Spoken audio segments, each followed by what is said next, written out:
भारतीय भाषा सुरक्षा मंचाचे गोंय राज्याचे निमंत्रक सुभाष वेलिंगकर हांणी मुखेलमंत्री लक्ष्मीकांत पार्सेकार हांच्या 60व्या जल्मदिसाच्या कार्यक्रमा निमतान स्थापीत केल्ल्या समितीच्या वांगडी पदाचो राजीनामो मंगळारा मुखेलमंत्र्याच्या कार्यालयांत दिलो।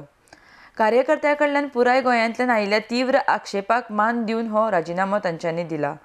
तांणी आपल्या स्वाभिमानाची भूमिका स्पश्ट केल्या। इंग्लीश भाशेक दिवपी अनुदान बंद करतकर परत संबंद स्थापीत करपाचेर विचार जातलो अशें राजीनामो दिल्ल्या पत्रांत मंचाचे निमंत्रक प्राध्यापक सुभाष वेलिंगकर हांणी स्पश्ट केलां।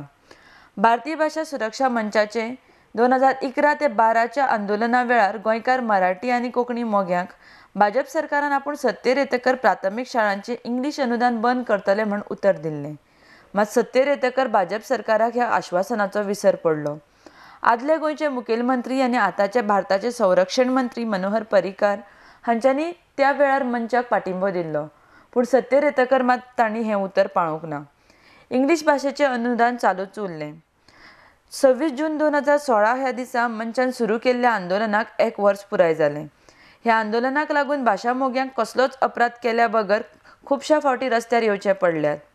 ह्या संदर्भात पुराय गोंयभर वेगवेगळ्या मतदारसंघांनी जाहीर सभा तशेंच लाक्षणिक उपोशणां जाल्लीं। ह्या सगळ्यांचो आदर करून मंचाचे निमंत्रक प्राध्यापक सुभाष वेलिंगकर हांणी मुखेलमंत्र्याचो सत्कार समितीच्या पदावेल्यान राजीनामो दिलो। आर्डेक्स गोवा ब्युरो रिपोर्ट।